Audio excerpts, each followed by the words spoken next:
days at the stick. From who's got it better than us to brick by brick. It's always the 49ers way, from off-season to game day. Yeah, we talk back. It's the 49ers Cutback.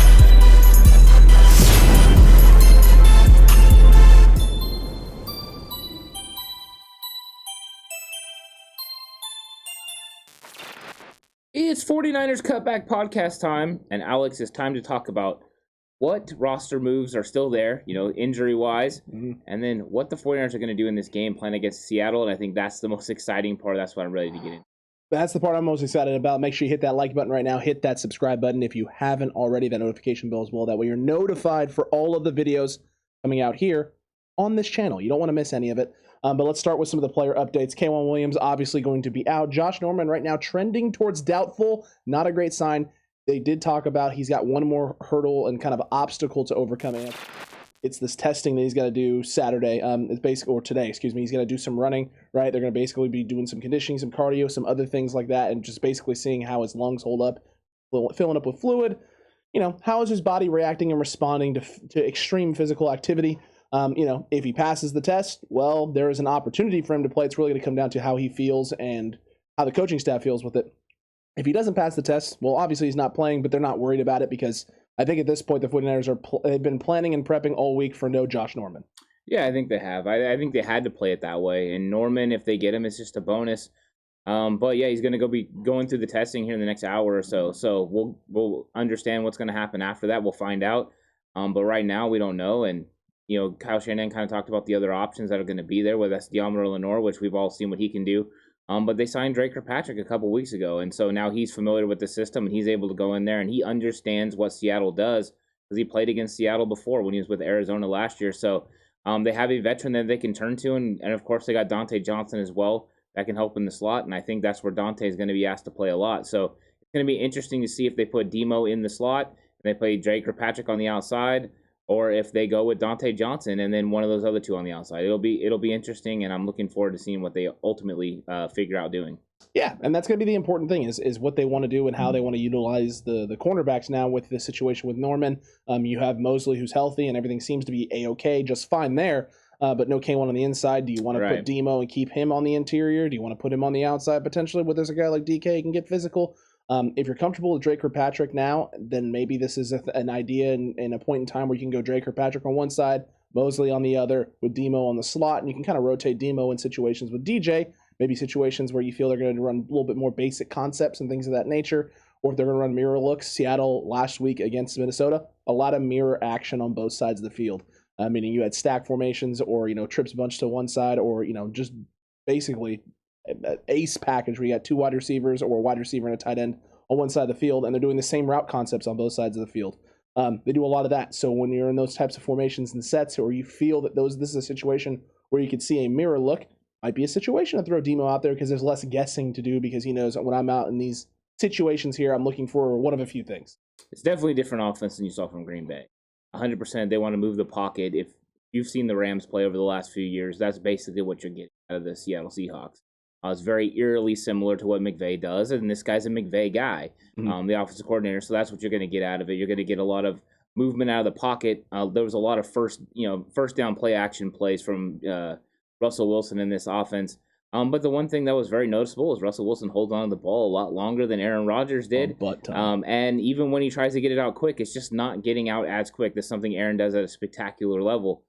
So it is going to be a little bit different. So these DBs are going to have to hold up if the pass rush can't get there. But there's going to be opportunities for this pass rush to get home and get after Russell Wilson.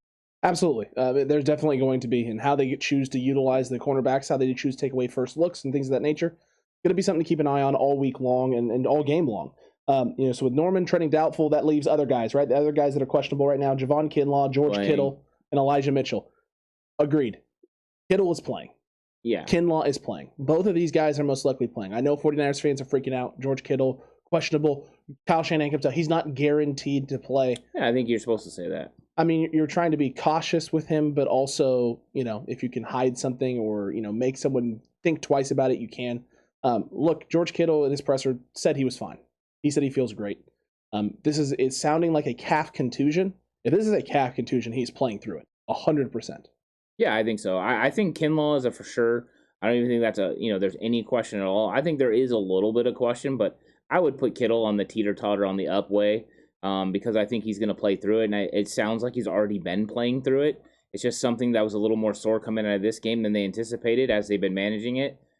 So as long as he can manage this, he'll be fine. I think of course today will be the day where they'll kind of decide because they want to make sure they have their game plan ready and executed. But the fact that he ran in Friday's practice and he looked okay, I think he'll be fine. They'll go ahead and they'll make sure he's in the right spots and he'll be out there. We need him to win, and he knows that here in a couple weeks he's going to get a full week off for that bye. So yeah, he's gonna get some time off. So he's just got to get through a couple of weeks, and as long as there's no setbacks or things of that nature, he's going to be a-okay. May mean more limited practices or DNP practices as we get close to that bye week. But a calf contusion. As long as this thing doesn't turn into a strain or anything like that, then he's going to be a-okay. It's just going to be uncomfortable. It's going to be uncomfortable to play through. When you ever got calf contusions like that, there's going to be days where it tightens up and things of that nature. So you may see more situations and more opportunities here this week where maybe you get Ross Dwelley and Charlie Warner out in the field in 2 tight end sets, getting George off the field for a snap or two, letting him kind of work things out. Who knows? I guess we'll see what happens. It all depends on what personnel setting you want to see Seattle in. If you want to see them in their base set, then you're going to want to have 2 tight ends on the field. If you don't, then you're gonna it'd be okay to have George off the field sometimes and run extra receivers out there. You mean get a 4-man wide receiver group? Yeah, it's possible. Or 3 and Juice. That's also true. So Juice could fill the role of George Kittle in this particular game because he's still a huge matchup issue for Jordan Brooks. He's a huge matchup issue for any of those safeties. So yeah, that's the one nice thing about having a guy like Juice is he can fill in wherever you need him to fill in. Correct. That's just, it is what it is. That's the situation. That's the case. Kyle did shed some light on Raheem Mostert's surgery. I thought that was a little interesting today as well. He was talking about that, and I want to get into that because it leads into the Elijah Mitchell situation. But he was talking about Mostert's surgery and why the reason why it's season ending. It isn't because of necessarily the recovery time. That is part of it, but it's also the donor aspect. He has to get a donor for the cartilage that has to match. They have to get all that in, and then it has to take. So that's what's taking that so long, and that's why he's out for the full season. I didn't realize that was the case. That's a very interesting note. But Elijah Mitchell now, this running back room, the questions here, he's dealing with the shoulder stuff. He's been dealing with pain. That is going to be the determining factor in whether or not this guy can go on Sunday is where the pain level and the pain tolerance is for Elijah Mitchell. That's always concerning with a running back and a shoulder because, well, guess what? You're going to take a beating. You're going to take hits, sometimes up high, sometimes down low. But a lot of the times you're going to want to lower those shoulders in space. If he's not comfortable, if he's not feeling right with his body, he's not going to want to do that. That leaves him viable for big hits. He's going to want to stay up, stay tall. And if you're tall as a runner, you're a bigger target. Yeah, I think so. I think he's still 50-50, whether he plays or not. They'll make a determination sometime today, probably. They're not going to let anyone know exactly what that is going to be. But, yeah, it would be nice if he could play. And the way he fits in the system and the way he's able to get downhill in his running style would be really nice to go against Seattle. There's opportunities to run the football against this defense. Mm-hmm. But if he's not healthy, you're not going to run him out there. You don't want this guy get hurt and missing longer, more time. And they're definitely doing this the right way. They're trying to take their time with him. But you're hoping that he can get out there. And if it's a pain thing, you know that he's going to try to tough it out if he can. But the fact that he missed a week because of pain means that he was in some serious pain and that he's uncomfortable. You don't want a guy cringing when he's going out there to make a run or to avoid a tackle. So just take your time, make sure this guy gets out there. But yeah, it's putting the 49ers in a world of hurt in the running back position. They've had to bring in the makeshift guys. It might be time for some of those guys to step up and make plays this week. We will see because you have to take advantage of those opportunities to run. The one thing I will say after watching the film of the Seahawks is, boy, do I wish we had JaMychal Hasty because JaMychal Hasty's running style would fit fantastic going against the Seattle defense. Absolutely, man. The jump cuts, the vision, the quick decision making, that's important. Seattle was put into a lot of situations with Madison where they ran dive looks at the front, like inside zone dive looks, in which he was able to jump cut into new openings because they were flowing into certain directions or linebackers overcommitted. And he was able to jump cut when they ran a couple of their counters, that first little inside lead toss that they run, and he cuts back across the grain. Man, having a guy like JaMychal Hasty would be huge. It's something that I'm hoping that they're showing Trey Sermon and being like, look, dude, we're going to put you in some situations this week. You got to keep the eyes up. You need to see these things, be able to put your foot in the ground, one cut and get upfield. Is that something that Sermon can do? He hasn't shown it a whole heck of a lot, but maybe this is a week where there's a good film. There's really good film this week of what the Vikings were able to do with the run game. Maybe that can help the kid out a little bit. Yeah, the gap scheme is something the 49ers ran a lot in 2019 where they're able to, kind of go against the grain. You get the the movement going one way. It looks like it's outside zone, and then here comes those pulling linemen or pulling receivers that are able to kick people out. I think gap scheme would work very nice this week, especially the way Seattle was setting up their defense. So that's something we could definitely see, and we've been talking about this, that the other defenses are flying downhill right now. They're flying outside.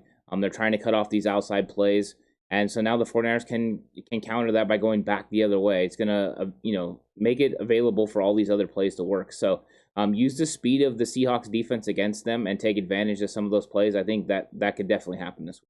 Absolutely, especially the way Seattle is shown. Vikings are a team that want to establish the run. Seattle came out in a 6-2. 6 down linemen with 2 guys in the box, and the 2 linebackers were Jamal Adams walking down and literally sitting as a linebacker operating next to Bobby Wagner. They showed that.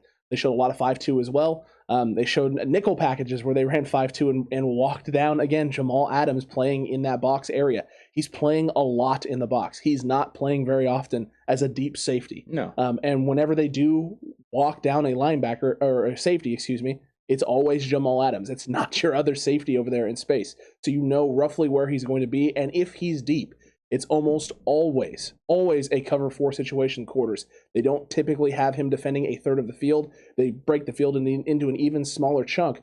So it's a good thing, right? When you know based on where his alignment is, roughly what he's going to be doing and what the coverage does, it can give some things away. It can also show you maybe how they're going to disguise it.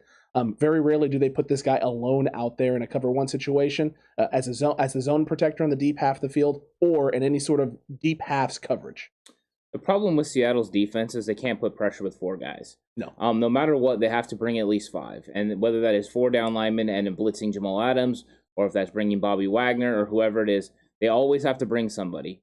And they're very aggressive on going, with outside guys blitzing and then trying to get down the line and stop running backs, which leaves it open for you to be able to pull and go around the outside. So there are going to be opportunities for the 49ers to take advantage of. But that was one thing that was very clear from watching the film, is that Seattle has to manufacture pressure. And we've talked about this last year with the 49ers defense, is a lot of times Robert Saleh had to manufacture pressure because those front 4 couldn't get home once Nick Bosa, D Ford, Solomon Thomas, all those guys are out. And that is what's going on here. So you have Kerry Hyder, he's Kerry Hyder. But other than that, him and he's not getting any pressure this year. He's not. And then they have what's his name too that came in trade last year. Carlos Dunlap, thank you. I watched him a little bit. He looked okay. He was setting the edge pretty well in the run. The problem was when it came to pass, he just wasn't getting a lot of pressure. Minnesota's offensive line held up really well against Seattle, and it made me feel pretty good about our chances about giving Jimmy Garoppolo clean pockets and there being opportunities to throw the ball. Now, the one thing I did see by them doing this and coming up in this 5 and 6, people out around the line of scrimmage, it did make it hard for Minnesota to be able to run the outside zone and to be able to boot. I know, they got around a couple of times and there were areas where Kirk Cousins was able to get it, but they took it away later on in this game. So I think that is something the 49ers are going to have to do. So you're going to see more half rolls, more situations where it's a play action, but Jimmy's going to get, just drop back and he's going to be able to throw. So it is going to change the game up a little bit, where I think that in previous years they like to get Jimmy outside the pocket against Seattle where he can kind of, be in the clear, but that's not going to be able to happen in this. No, it's going to be harder. Slip screens also very effective. Oh yeah, very effective, especially when they ran their 5-2, 6-2 sets. When they would go 21 personnel or anything like that, you bring in 2 tight ends into the set. Slip screens were wide open. They sell out for the run. You show that play action look. Everyone bails out into their coverage, and it's usually cover 3 off that. It's open. Alexander Mattison tore them up for 2 or 3 different screens very early in this game. I think it was 40 yards on his first 2 receiving opportunities for the Minnesota Vikings. Both of them were slip screens. A lot of flood action as well. With that cover 3, being able to run that flood action, get that deep third guy off, and then running 2 guys, running an underneath guy to try and pull that low portion of that zone coming downhill to take, and then a backside guy to sit in the gap. It's wide open. They ran a lot of flood concepts. They had a lot of great things coming out of those flood concepts, and Jamal Adams is trash in coverage. I mean, it's on film. It's not good. He does not do very well when he is not playing the deep half of the field in coverage. So if they're not running quarters and he's asked to step into the box and run cover 3, he over anticipates more times than he stays in his responsibility in his zone. Meaning when you run those flood concepts, when you're running guys off, trying to pull guys out of zone coverage, Jamal Adams is prone to take a crossing route or a seam route and run with it across the field, leaving a dig on that backside or some sort of, sit down route in the middle of the field where he's vacated his zone wide open. Yeah, there's levels are always open against a defense like this, especially because their linebackers aren't very good in coverage. You got just one guy that's good in coverage, Bobby Wagner. He's pretty much the all-do-it-everything guy. And then the other two that play linebacker, I'm going to put Jamal Adams in that category right now because he's playing primarily in the box. He's the equivalent of Marcel Harris for the 49ers. I mean, it's basically how it's used.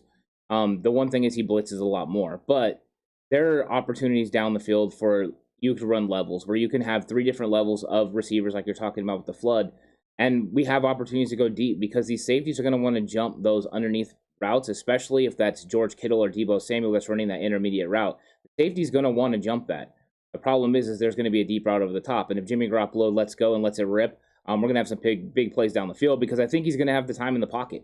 And that's what's going to be nice is getting time inside the pocket where he can operate and play really well. So I'm looking forward to it. I'm looking forward to seeing how exactly they attack it. The one concern I have about the screens, Alex, is the fact that the 49ers haven't operated the screens very well this year. That's they true. haven't executed them very good. Minnesota executed them in a big way. In fact, in this game, what's crazy to me is they try a screen, and it's in the second quarter. And in fact, the same sort of thing happened to Jimmy Garoppolo, and Jimmy Garoppolo has the backwards pass. Kirk Cousins almost has a similar type play where he does the play action pass and he turns around and the guy's right there to hit him. I remember that. It was they run the little ghost motion with Osborne off his butt, off of Kirk Cousins' butt. They then fake play action, and he's supposed to be faking play action and then dumping off to his right. But because Seattle runs that 5-man front and they have no respect for this little halfback run here, I mean, Brooks is just coming downhill hard, and Madison doesn't touch him. Probably should have touched him. He probably should have done something to get him off balance before he slipped out. He just slips off of it, and by the time Cousins comes back around to find him, he's already right there. Luckily for Cousins, the angle is different, and Madison does do a good job of hustling out in space and creating a lane for at least Kirk to try and throw the ball into. But no, I mean, that's one of the issues is with these screen actions and these screen looks, defenses are also getting more aggressive coming downhill. Yeah, they are. And it's going to be a little bit different of a game plan than you see normally against Seattle because one thing I noticed was Seattle's offensive running game was only good at times. Like, it would go away, and you would see favorable boxes. You would see times that Minnesota was sitting in nickel. They would put 6 guys in the box, and they would be like, all right, run on me. And Russell Wilson didn't always pull the trigger on the run. Even though he should have canned and checked into the run play, he didn't do it all the time. There were times he still tried to trust his arm, and then would have incompletions because everyone's covered. So I wonder how many times DeMeco Ryans is going to force Russell Wilson to try to run the ball, because I don't think he's a Peyton Manning where he's a robot and he'll just keep handing it off over and over and over because that's what he's supposed to do. So that's going to be interesting. And the other part that's going to be interesting is the late movement. Minnesota confused Russell Wilson again with late movement, guys bailing out, guys moving in directions, showing blitz, and then bailing out. All that stuff seemed to get him because he would check out of plays, check into plays, and then all of a sudden they would move and it would change everything up and he would look like he was a little bit lost. Man, I'll tell you what, that was the one thing when watching this film back, watching what the Vikings did. I looked at their formation, right, what their packages coming out in. There were plenty of times, man, when they came out in nickel and showed literally 4 straight plays the same look. Same exact look. And you're sitting there going, all right, nickel, this is cover 1. They just ran this. All right, they got cover 1 here. Russ is coming up the line going, all right, I got cover 1. And then the ball, and literally right before the ball snaps, there goes Harrison Smith flying backwards in space. And oh no, this is cover 2. And now if you're Russell Wilson, you're sitting there going, well, is it cover 2 man? Is this cover 2 man under, or is this just straight cover 2 zone? So you're having to now guess that on the fly. There are other times where Harrison Smith's super far back. This looks like quarters. Everyone's off. And then, boom, ball snapped. Here comes Harrison Smith down into the cover 3 look. Everyone bails out, and they're sitting in cover 3. And again, they're looking for certain things, and those things aren't there. And including one where Russ scrambles. He scrambles late in the first quarter. It's right on there when they have to settle for a field goal there in the first quarter. He misses Swain wide open because they're running a cover 2 look. It's a cover 2 look, but they're showing cover 1/cover 3. Harrison Smith bails out. And he misses. He misses the hitch sitting behind the zone in space. Russ is looking around trying to find somebody he doesn't know what to do. And so he takes off running, misses Swain wide open in the flats. These are the types of things. You've talked about this before with Russ. If you can apply pressure, get pressure there, even if it's just with your front 4 or if you have to bring the blitz, but you can disguise the coverage where guys are going to be, what their responsibility is. Russ sometimes struggles to identify those things, or he gets something preset in his mind pre-snap in terms of what he's seeing, and he can't come off of it. Yeah, exactly. Scheme is big. That's why my key matchup was D'Amico Ryans versus Russ, because if you scheme it up the right way, you can confuse him, and you can see it. He will, like his shoulders drop as soon as he doesn't recognize what's going on. And there are opportunities, for the 49ers to have big plays and big sacks, because when they run fly sweeps, and they run the fly motion a lot now, a lot more motion than you've ever seen from Seattle, and that's a lot because of the new offensive coordinator. But the guy that was running with that guy, and it would look like a man coverage, he would run with him across. They would snap the ball before he got there because they want to run a fake, would come in, and there would be open holes for him to come through the line of scrimmage.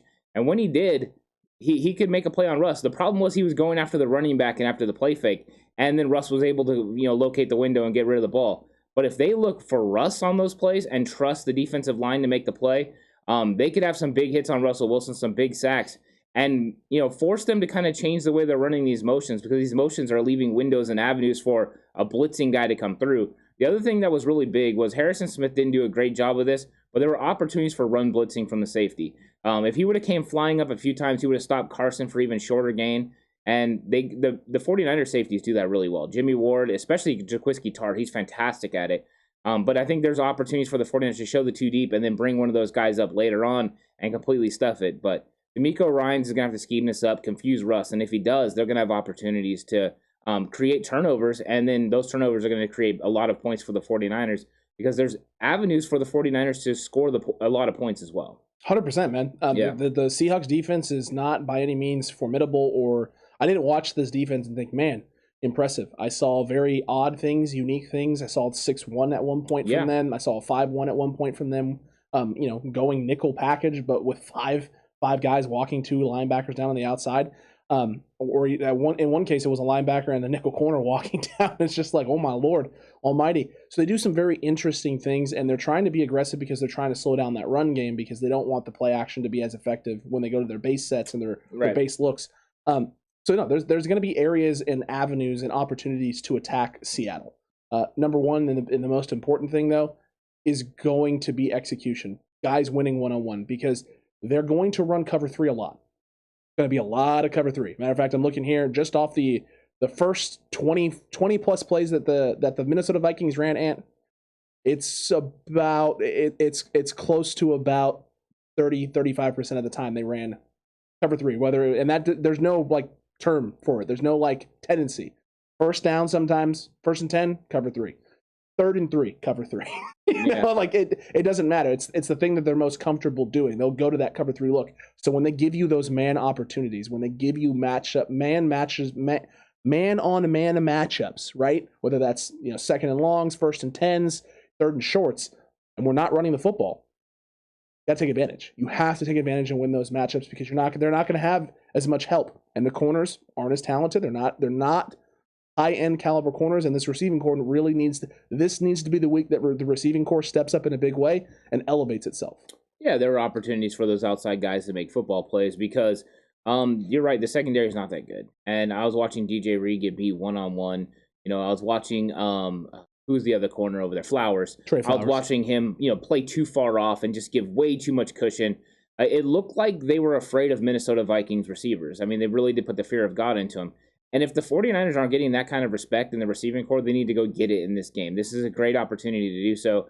They don't have the secondary to be able to stop these 49ers receivers. These 49ers receivers should be able to get open at will. There should be a very easy game plan for this, because you're right, these guys are going to give a lot of stuff away, and their aggressiveness. The defense's aggressiveness is the one thing they're trying to count on. If they can be so aggressive to put pressure on you that you're not able to victimize their back end. Because the back end of their defense is not that good. And a lot of teams are going to be able to do that. If you can pick up those first 5 guys, and a lot of times, especially as the game progressed, it was 5, 6, 7 guys that they were bringing. If you can hit receivers down the field and they have opportunities to run with the football, our playmakers can make a lot of plays in this game. So I was excited about that, because I think sometimes aggressiveness is nice, and they have to be aggressive to be able to make up for some of their other weaknesses. But it's really nice for a offense as well, because once you locate where those aggressive tendencies are going to be, you can locate guys out in space where they can make plays, and you can get a lot of big chunk plays because of it. And Minnesota got a lot of them. They got a lot of big chunk plays with it. That was on the ground, screens, middle of the field especially. Justin Jefferson was killing them over the middle of the field, as was Adam Thielen. But one of the big things that I did notice was the amount of attention that Jamal Adams paid to guys like Justin Jefferson in space. In situations where he was in zone coverage and you had Jefferson running a crosser or a dig, right, he was really being aggressive and assertive on that. And the 49ers can take that to their advantage, utilizing Deebo Samuel in those type of roles. It could open up a whole world of possibilities for guys like Juszczyk and for guys like Trent Sherfield. 49ers fans upset about Trent Sherfield not being utilized a whole lot in the game plan. Kyle Shanahan is watching this film right now and going, man, I can create some situations and sets here. I got Deebo and Sherfield on the same side of the field with Ayuk on the other side, right? Some sort of crossing route with Deebo Samuel, dig, a little out and up action, or a little bit of a wheel look with Trent Sherfield. And if Jamal Adams is supposed to be covering deep third of the field, or he's supposed to be sitting in zone, right, sitting that outside portion of the cover 3 zone on towards the sideline, he tries to run with Deebo on that crosser and that little wheel routes there. I can find that in space. Yeah, I think that's why you'll see more trips bunch again. Because there just creates some opportunities for you to get, free release and get down the field and be able to make plays, but also gives you leverage on your run game as well. So being in that formation, depending on what receivers they decide to use and how they put them into that, grouping, will afford them opportunities to make plays. Plus, you can maybe single up yourself one-on-one with DJ Reed or somebody else on the outside, and that's a mismatch for Brandon Ayuk or Deebo Samuel. I think they can win every single day of the week. And if they can't, we need to reevaluate our wide receiver room because at some point these guys got to win, one-on-one battles. I think they can. I think they will. We've seen Brandon Ayuk do it this week, and we've seen Deebo do it in the last few weeks. So I think there's going to be opportunities for these guys, and I'm definitely not afraid of this defense. I will be completely surprised if the 49ers get completely shut down by this defense. I think they're going to score well over 20 points. What that number will be, I don't know. But I think there'll be opportunities for it. And then it all comes down to defensively, if you can confuse Russ. If you can confuse Russ, you're going to be able to limit and stop this Seattle defense or Seattle offense because they won't sit there and hand it to Chris Carson 30 times. They don't want to. It's weird, man. They don't want to. I mean, they finished out their second touchdown scoring drive with 4 straight handoffs to Chris Carson, in which he went 8-8-8-30. 8-8-8-30. Man, I would be coming out the next drive and just handing the ball off or play action. First 2 plays, maybe play action, but I would be showing it. First play after that drive, straight drop back pass. Like, what in the world are y'all doing? Come on, you just had 4 straight runs, 8+ yards or more, and the last one's a 30-yard bust to the house. Outsmarting themselves. Yeah. I mean, sometimes you think, oh, well, they're going to adjust to this, right? They're going to adjust. I just went off for 4 straight plays. And sometimes you outsmart yourself, and that's just something that happens at times. We also don't know. The offensive coordinator could have called it right. Russ could have checked out. Also true. You got plays in there. He could have canned it and went to something else because I think Russ does stress with that. He doesn't not one of those guys that can turn around and hand it off every single time. Where Jimmy Garoppolo, if he's like a robot too, like Peyton Manning. If the box shows what he's supposed to do, he'll hand it off every single time. He's proven that. Oh, the box is showing me 6 guys here we go, run. Oh, again, run. He'll do that. And that is one thing. That's an advantage of his, right? He doesn't have an ego enough where he thinks I need to throw it all the time. Right. So that is something that a coach really enjoys in a quarterback.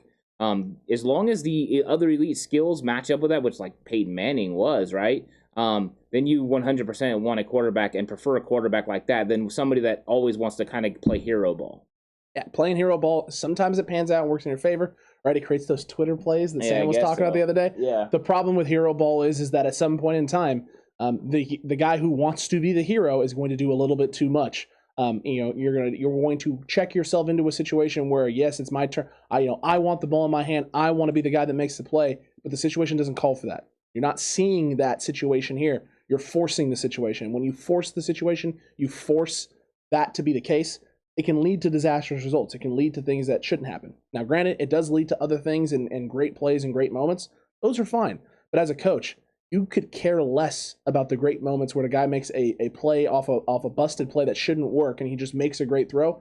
Those are nice, but those aren't the way you draw it up. Those aren't the way that you take those. You don't want those. No, 100%. You want them to execute plays, the way they're supposed to be run. And then when plays break down, you want to have a guy that can create. But Right. you want those to be a couple of times, right? That's what Bill Walsh was trying to get out of Steve Young. It's like, okay, I want you to hit every single one of these, every single thing on time, And then when the play breaks down, those times when somebody makes a mistake, that's when I want you to make a big play and get us out of it. That's when you go be special. Yeah, and that is what Kyle Shanahan wants with Trey Lance as well. He wants the same thing. Win from the pocket. Do everything that you need in the pocket. And then when the play breaks down, he can get me out. He can bail us out of the situation. That's what you're looking for. You're not looking for someone that's going to win with his legs every single play. And that's kind of the misconception of what people expect from Trey Lance and what Kyle Shanahan and this 49ers team is trying to build with him. They're trying to get somebody that emulates more of what Steve Young ended up being in the end of his career than somebody that is running like Justin Fields and running for his life or Lamar Jackson. That's not what they want out of this guy. Look, and this is what I mean, right? Lamar had the incredible season. Had that MVP-like season for Baltimore. He won the MVP. He had incredible passing numbers, incredible rushing numbers. Everything's there, and everyone just thinks it's going to go forever. If that's the thing you're relying on, and that is the thing that they are relying on in Baltimore, the system is built around his ability to run as well as throw. It's not built on his ability to throw and keep things alive. When that becomes the case, there are holes that start to pop up in the offense in ways that you can start exploiting and taking away things that the quarterback does well and forcing him to things that he doesn't do well. Look at what's going on right now with the Kansas City Chiefs. Mahomes is struggling, and he's struggling because he has no protection, and he's having to be special more times than he's able to just sit in the pocket and comfortably throw. Right? Rodgers has had great years and great seasons where he's comfortable in the pocket and makes incredible throws. And then there's years with the Packers, they're trash. He has no protection whatsoever. And Aaron Rodgers sitting there going, my God almighty. And he looks like he's washed. And everyone's like, oh, the magic's gone, right? The magic's gone. Everyone always says the magic's gone. And then he pulls out a game like he did against San Francisco and shuts everybody up real quick. The more you make a guy try and be special every time he touches the football, the more prone he is to make mistakes. Russ is prone to that as well. He's also prone to making great plays. So the 49ers try and make him play from the pocket because Russ is known for not wanting to just take the thing that's in front of him. Sometimes he wants just a little bit too much. And when he tries to get a little too greedy, that's when you can capitalize. Yeah, 100%. I mean, I think if your defensive game plan would be to keep him in the pocket, make him check it down, make him consistently make the throw he doesn't want to make because he wants to go down the field. He wants to throw this ball 15 plus yards. That's just who he is. That's how he likes to operate. And you can take that away, and that'll frustrate DK, and that'll frustrate Tyler Lockett. And they'll give you opportunities then to hold on. They'll hold on to the football, and that'll get Nick Bosa and them after him because I think Bosa can have a good game against Dwayne Brown as well. So I think there's areas where the 49ers can be successful, especially on defense. D'Amico Ryan's game plan is going to play a big role in that, and how they do that and stop the run on early rundowns. But I think the 49ers should invite them to try to run the football. Give them boxes that looks like a run is open. And see if they'll stick with it. I think early on in the game, that's what you do. You see if they'll do it. Detroit wasn't willing to stick with it the entire game. I don't think that Seattle will either. And then on the offensive side of the ball, you got to run some gap scheme. You got to have some things going back the other way. You got to get to the outside. You got to run some bunch sets and really confuse the blocking and take advantage of Jamal Adams being in the box. And if you can get play action passes, you got some shots for hole shots. But the intermediate routes will be open because the first time those safeties jump and try to muck up that middle, they're going to take a shot down the field. I think Kyle Shanahan's going to let Jimmy let it fly on this one. He needs to. I think he needs to, man. I know they like to run cover 3, but there are opportunities to attack. You got to find those opportunities. Establishing the run will help. Counters will really help. These guys tend to over pursue a little bit, especially the linebacking core. At times will get a little too aggressive coming up, or they'll make that mistake, and then the very next opportunity, they're a little too passive. Trying to use their eyes a little bit too much. There are definitely ways that you can take advantage of it. Misdirection is going to be key. If Kyle Shanahan can dial it up here and be ready for whatever that is that Seattle decides to throw at him, this offense will thrive. And it should thrive, because even if it doesn't thrive early, it'll thrive late. Well, I mean, right now, you already know. It doesn't matter if he has 4 at the line of scrimmage, 5, 6. 5 guys at least are coming. I mean, that's just the way that Seattle's been running defense. If they only send 4, I'll be completely shocked. I think it's always going to be 4, 5, or 6 guys coming. So Kyle will have a pretty good idea of how many guys are coming, and he'll have to dial it up and make sure that they can, beat the blitz. And then Alex Mack will have to figure out where Jamal Adams is and where he's coming from. And once they do that, they'll be okay. They'll be A-okay. Look, let us know what you think about the game plan and the things the Niners can do down below in the comment section. Are you worried about Kittle? Are you worried about Kinlaw? Right? Are you worried about Elijah Mitchell? Are you worried about Norman? Do you think that if we don't have one of these guys or all of these guys, it's over? It's game over. The season's done. It's wasted. We're 4 weeks in and it's already... We want to hear from you no matter what it is. Make sure you have a nice, well thought out argument. Let's have a great discussion down there in the comment section. And while you're commenting away, don't forget to like. Don't forget to subscribe if you haven't already. Hit that notification bell. That way you're notified for all of the content. All of it. Because it's nonstop. It feels like it never ends. Yeah, let us know what your game plan would be. What should the 49ers do? How should they attack the Seattle defense? Have you been watching Seattle's defense and you know how to get after it? I would like to know what people think, what the 49ers need to do to attack the defense, and also what DeMeco Ryans needs to do to stop the Seattle offense. Because I know we have a lot of people on here that used to be coaches and they watch our stuff, and I'm curious what they have to think and how they would go up at it. And there's been a lot of good suggestions, a lot of good comments, and I've really enjoyed reading them and commenting with people. But I am curious what people think about how to attack Seattle overall. Absolutely. Head on over to Patreon as well. We're going to break down that all 22 Seattle versus Vikings games, so you get a little bit of a preview of what the 49ers are going to see offensively and defensively, and maybe some areas in which we think the Niners can exploit Seattle, and maybe some areas where Seattle's going to try and exploit San Francisco, so you have a better idea of what's going on Sunday at 1 o'clock in the afternoon. It's going to be a good time. We'll see you over on Patreon, and until the next one, stay safe. Remember, the right way is always the 49ers way.